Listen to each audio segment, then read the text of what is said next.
রব্বুল আলামিন বলেন, ইন্নাল্লাযীনা ইউহিব্বুনা, নিশ্চয় যারা সমাজে, ইন্নাল্লাযীনা ইউহিব্বুনা আন তাশিয়াল ফাহিশা, যারা সমাজের মধ্যে ফাহিশাকে ঢুকিয়ে দিয়েছে, যে কোনো কাজে, ভালো কাজে ভালো নির্দেশনায় যারা আপনার ফাহিশা আর আপনার অশ্লীলতাকে আশ্রয় দিয়েছে, ফিল্লাযীনা আমানু, ঈমানদারের মধ্যে অশ্লীলতাকে যারা ঢুকিয়েছে, তারা শুনে নাও, ফিদ দুনিয়া ওয়াল আখিরাত, তারা দুনিয়াতে শাস্তি পাবে, আখিরাতেও তারা শাস্তি পাবে।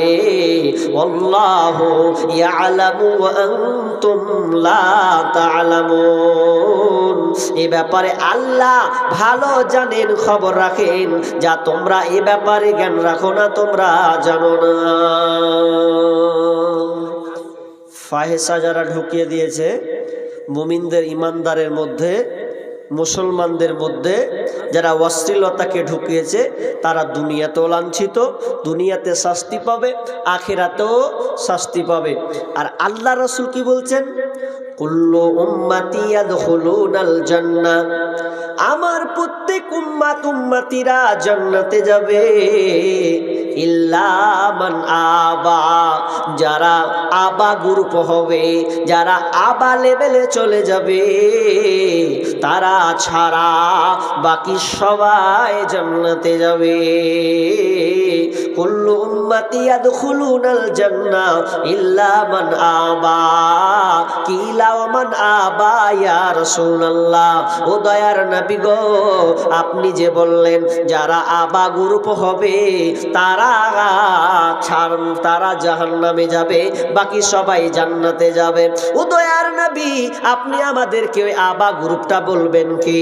আবা গ্রুপ কারা, কারা ওইখানে যাবে?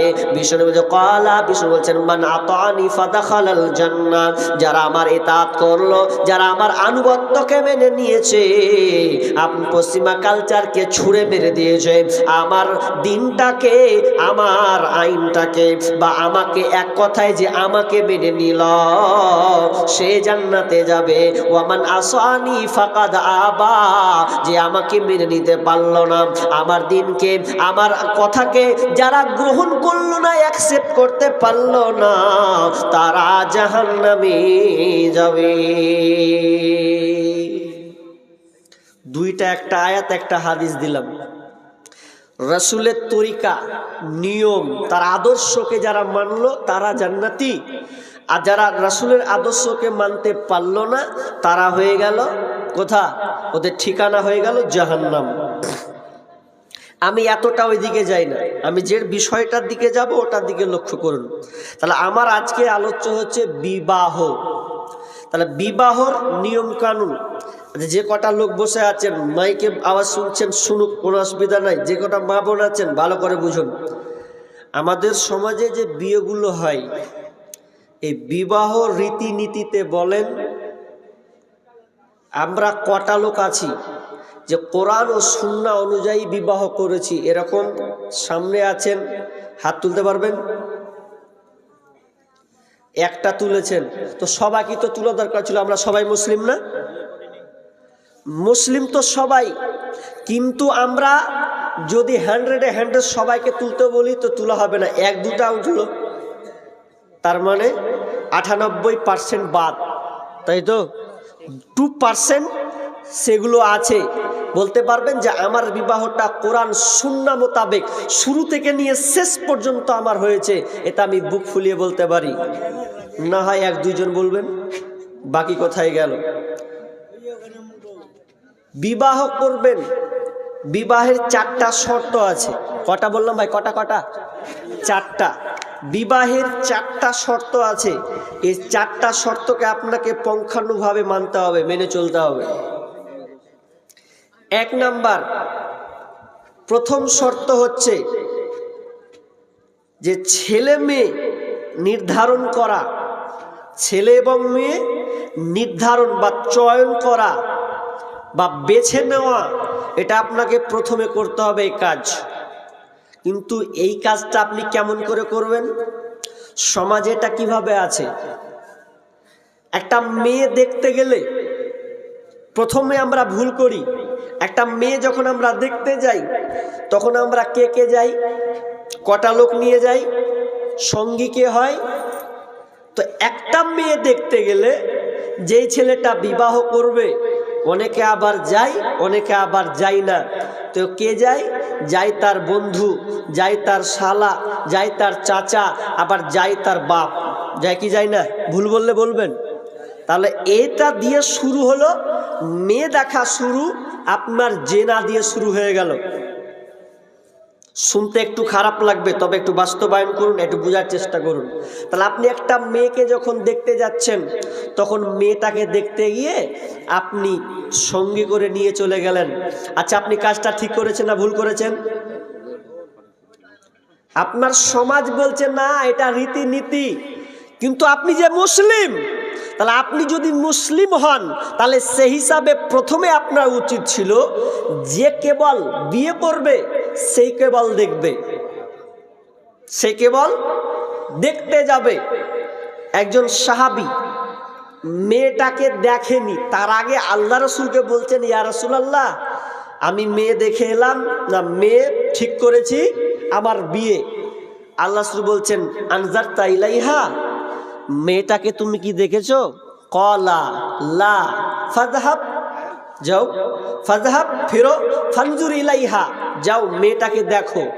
আল্লাহ রাসূল বলছেন, এ সাহাবী তুমি আগে মেয়েটাকে দেখে নাও, ফা ইন্নাহু ফি আয়ুনিন আনসারি শাইআ, তুমি যে আনসারি মেয়েকে বিয়ে করবে তো ওদের একটা নিয়ম আছে কি, যে ওরা একটু চোখটা একটু টেড়া, তো তুমি মেয়ে দেখো, দেখে তুমি বিবাহ করো।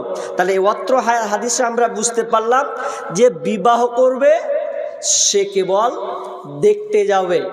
এখন কথা হলো আমাদের সঙ্গে যে লোক যায় ওরা কি করবে? যদি আপনার প্রয়োজন হয় যে আমি যাব তো একা কি, সাইডে দু একটা লোক নিব, কেমন লোক নেবেন?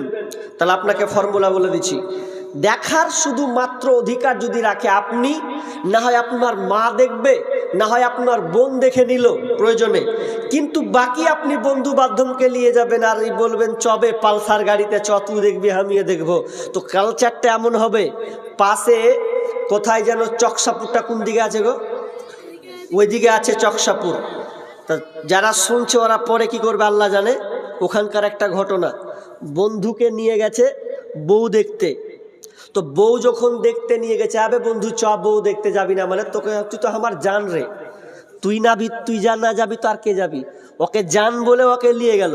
আবার নিয়ে যাওয়ার পর যখন 5-7টা লোক গেছে, তো মেয়েটাকে যখন দেখেছে, ওর বন্ধুও তখন দেখেছে, তখন ওর বন্ধু দেখেছে, বারে হেভি চেহারা, এত সুন্দর তো আমি দেখিনি। তখন ও মনে মনে খালি ভাবছে যে শালা ও যদি না হয় আমার হয়, তো কাজটা মনে হয় ভালো হয়। তা ও তো আর বলতে পারে না। তখন এ বন্ধু যখন দেখলো সম্পূর্ণ মেয়েটাকে দেখার পর, এবার তো খবর নিবে যে আগে পছন্দ হয়ে গেছে, তো ওদিক থেকে ফোন আসবে বা খবর আসবে, তারপর রেডিমেডি হবে, আগে দেখবে। এরকম আছে। তার আগে বন্ধু কচু ছিলে দিয়েছে। কি কাজ করেছে? ও বলেছে কার বেটার সাথে বিয়ে দিছ, এ তো একদম বাড়ি ঘর ঠিক নাই। দেখেন কেমন জোর লাগেছে, বিজোর লাগেছে। ও বলছে বাড়ি ঘর ঠিক নাই, তো এক কাজ করো, হোয়াটসঅ্যাপ না দিয়া আমার সাথে দাও না, তুমি হার বাড়ি চলো, আমার বাড়ি গেলে দেখবা 2-3 গান খালি ট্রেক্টর লাগা আছে, আর বাড়ি ঘরও ভালো, ওর থেকে অনেক গুণে ভালো। তখন এই ভুলিয়ে ভালিয়ে করতে গেল কি, আপনার বসে আছে কখন খবর পাবো, তার আগে কয়েছে হে যে ওইদিকে আর বিয়ে ঠিক হয়ে গেছে। তো আপনি আইনকে লঙ্ঘন করলেন, যে লঙ্ঘন করলেন বিধায় আপনার এই ব্যবহার আপনি খারাপ পেলেন। অথচ আল্লাহ রাসূল কি বললেন, যে বিবাহ করবে সে যাবে। আচ্ছা এবার চলেন, তাহলে এখন বলবে যে মেয়ের বাপ যাবে না, না মেয়ের বাপকেও যেতে পাবে না। ইসলাম শরীয়তে মেয়ের বাপ পর্যন্ত যেতে পাবে না, কারণ দলিল আল্লাহ তাআলা বলছেন, ফানকিহু মা তাবা লাকুম মিনান নিসা মাসনা ওয়া সুলাসা ওয়া রুবা' ফা ইন খিফতুম আল্লা তা'দিলু ফাওয়াহিদা। আল্লাহ সুবহানাহু ওয়া তাআলা বলছেন, তোমাদের পছন্দ মতন নারীদেরকে তোমাদের যাকে পছন্দ হয় পুরুষের দল তোমরা 2টা বিয়ে করবে, 3টা করতে পাবে, 4টা করতে পাবে। বুঝি নাই এত দুঃখ রাখবো কোথায়, রাখার জায়গা নাই ভাইরে, এত দুঃখ রাখি কোথায়, রাখার জায়গা নাই। আমাদেরই কপালেতে শান্তি বুঝি নাই ভাইরে, আমাদেরই কপালেতে শান্তি বুঝি নাই। 5 ওয়াক্ত নামাজ পড়েন কপালে তার দাগ, মক্কাতে যাই নামের আগে লাগায় হাজি সাহেব। 5 ওয়াক্ত নামাজ পড়েন কপালে তার দাগ, মক্কাতে যাই নামের আগে লাগায় হাজি সাহেব। চায়ের দোকানে বসে হাজি টেলিভিশন চায় ভাইরে, চায়ের দোকানে বসে হাজি টেলিভিশন চায়। হিন্দি গানের তালে তালে পা দুটি নাচাই ভাইরে, আমাদেরই কপালেতে শান্তি বুঝি নাই। এত দুঃখ রাখি কোথায়, রাখার জায়গা নাই ভাইরে, এত দুঃখ রাখবো কোথায়, রাখার জায়গা নাই। আমাদেরই কপালেতে শান্তি বুঝি নাই ভাইরে, আমাদেরই কপালেতে শান্তি বুঝি নাই। সুদে ঘুষে জীবন কাটে করে দুর্নীতি, এমন লোক হয় যদি মসজিদের সভাপতি। সুদে ঘুষে জীবন কাটে করে দুর্নীতি, এমন লোক হয় যদি মাদ্রাসার সভাপতি। ভাইরে উচিত কথা বলতে গেলে মৌলবীর চাকরি নাই ভাইরে, হক কথা বলতে গেলে মোল্লার চাকরি নাই। আমাদেরই কপালেতে শান্তি বুঝি নাই ভাইরে, আমাদেরই কপালেতে শান্তি বুঝি নাই। সমাজেতে অসঙ্গতি বলবো কত আর, গায়ের জোরে বিচারপতি ঘুষেরই কারবার। সমাজেতে অসঙ্গতি বলবো কত আর, গায়ের জোরে বিচারপতি ঘুষেরই কারবার। সমাজেতে অসঙ্গতি বলবো কত আর, গায়ের জোরে বিচারপতি ঘুষেরই কারবার। ভাইরে টাকার লাগি গরিব দুঃখী বিচার নাহি পাই ভাইরে, টাকার জন্য গরিব দুঃখী ইনসাফ নাহি পাই। আমাদেরই কপালেতে শান্তি বুঝি নাই ভাইরে, আমাদেরই কপালেতে শান্তি কেন নাই। বড় ছোট নাই ভেদাভেদ কোথায় মান সম্মান, বাপের সমান মুরব্বিকে করছি অপমান। বড় ছোট নাই ভেদাভেদ কোথায় মান সম্মান, বাপের সমান মুরব্বিকে করছি অপমান। ভাইরে 8 বছরের ছেলে যদি সামনে বেরি খায় ভাইরে, 10 বছরের ছেলে যদি ওপেন বিমল খায়। আমাদেরই কপালেতে শান্তি বুঝি নাই ভাইরে, আমাদেরই কপালেতে শান্তি বুঝি নাই। এত দুঃখ রাখি কোথায়, রাখার জায়গা নাই ভাইরে, এত দুঃখ রাখি কোথায়, রাখার জায়গা নাই। আমাদেরই কপালেতে শান্তি বুঝি নাই ভাইরে, আমাদেরই কপালেতে শান্তি বুঝি নাই। উপস্থিত সম্মানীয় সুযোগ্য আজকের এই জলসার স্বনামধন্য সভাপতি, মঞ্চ উপবিষ্ট ওলামা ইকরাম, এবং বিভিন্ন এলাকা থেকে ছুটে আসা আমার সম্মুখে বসে থাকা দিনদার ইমানদার মুমিন ভাই সকল এবং পর্দার অন্তরালে সম্মানিতা মা ও বোনেরা, প্রথমে সেই মহান মুনিবের দরবারে প্রশংসা জ্ঞাপন করি যে মহান মুনিব আমাদেরকে এক গুরুত্বপূর্ণ মজলিসে কিছু কোরআন ও হাদিসের আলোচনা শোনা ও আমলের উদ্দেশ্যে যিনি আমাদেরকে কবুল করেছেন বা বসার তৌফিক দান করেছেন, সে আল্লাহ সুবহানাহু ওয়া তাআলার শুকরিয়া করি, বলি আলহামদুলিল্লাহ। অতঃপর শান্তি বর্ষিত হোক সকল নবীদের উপর, বিশেষ করে আমাদের শেষ নবী জনাবে মুহাম্মদুর রাসূলুল্লাহ, আমরা সকলে বলি সাল্লাল্লাহু আলাইহি ওয়াসাল্লাম। সম্মানিত দিনী ভাই, চা খাবো না, চাটা পানিটাই খাবো, চা খাবো। সম্মানিত দিনী ভাই, আমি আপনাদের সম্মুখে মহাগ্রন্থ আল কোরআন থেকে দুইটি সূরা থেকে দুইটি আয়াত পড়েছি, দুইখানা হাদিসে নববী পাঠ করেছি। এই আয়াত ও হাদিসকে সামনে রেখে আমার আজকের আলোচ্য বিষয় বিবাহ। বিবাহের নিয়ম কানুন গুরুত্বপূর্ণ একটি বিষয়, যা সমাজে ইসলাম বিপরীতপন্থী কার্যকলাপ আমরা সমাজে দেখতে পাই বা আমরা ওগুলো লালন পালন করি। তার মানে গুরুত্বপূর্ণ একটি বিষয়, আর সমাগম যেহেতু কম, এজন্য আপনাকে আমি ধীরে ধীরে আস্তে আস্তে বলার চেষ্টা করব। যে কটা লোক আছেন ধীর স্থিরভাবে একটু বসার চেষ্টা করবেন ভাই, যেহেতু কি করবো ভাই, এত সময় আসছে না তো, টানছি কিভাবে, এগুলো তখনই করতে হয়। কিছু ছুটে গেল, একটু কষ্ট করে লাগিয়ে দেয়। যে কজন আছেন ইনশাআল্লাহ থাকবেন তো? থাকবেন না পালাবেন? হাত তুলেন তো, কে কে থাকবেন? একটি লোক থাকবেন, মাশাআল্লাহ। যাক, আল্লাহ কবুল করুক। সমাজে অনেক অশ্লীলতা, বেহায়াপনা যদি আপনাকে একটা একটা করে বলানো যায়, তাহলে আপনি কিন্তু যদি দেখেন যেখানে আপনি হাত লাগাবেন আমরা সেখানে অশ্লীলতার মধ্যে ভরপুর, বেহায়াপনা, ফিতনা আমরা ঢুকিয়ে রেখেছি।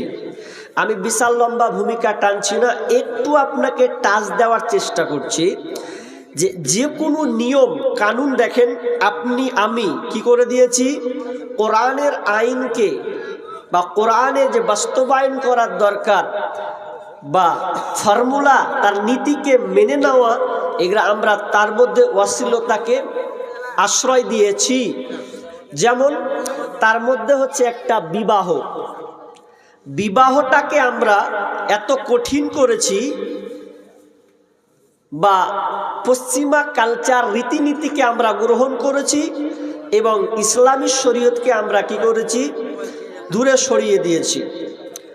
এ ব্যাপারে একটা আয়াত এবং একটা হাদিস আপনাকে আমি বোঝানোর চেষ্টা করছি, একটু ধৈর্য রাখুন। বিবাহ যদি আমাকে করতে হয়, যদি আপনি সুখ শান্তি পেতে চান, তাহলে আপনাকে প্রথম থেকে নিয়ে শেষ পর্যন্ত যেগুলো নিয়ম কানুন আছে ওগুলো আপনাকে ইসলামের মধ্যে নিয়ে আসতে হবে। যদি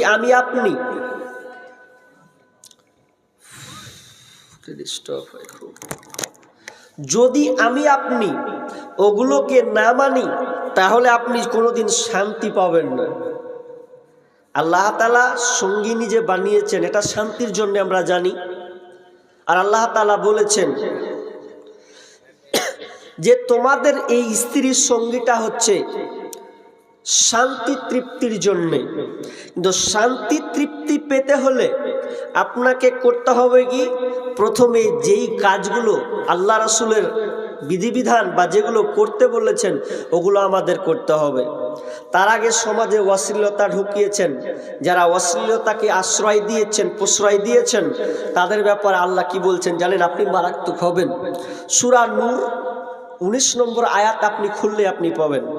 আল্লাহ বলছেন যারা অশ্লীলতাকে আশ্রয় দিয়েছে, বিসমিল্লাহির রহমানির রহিম, ইন্নাল্লাযীনা ইউহিব্বুনা আন তাশিয়াল ফাহিশাতু ফিল্লাযীনা আমানু লাহুম আযাবুন আলীম ফিদ দুনিয়া ওয়াল আখিরা আল্লাহু ইয়ালামু ওয়া আনতুম লা তা'লামুন।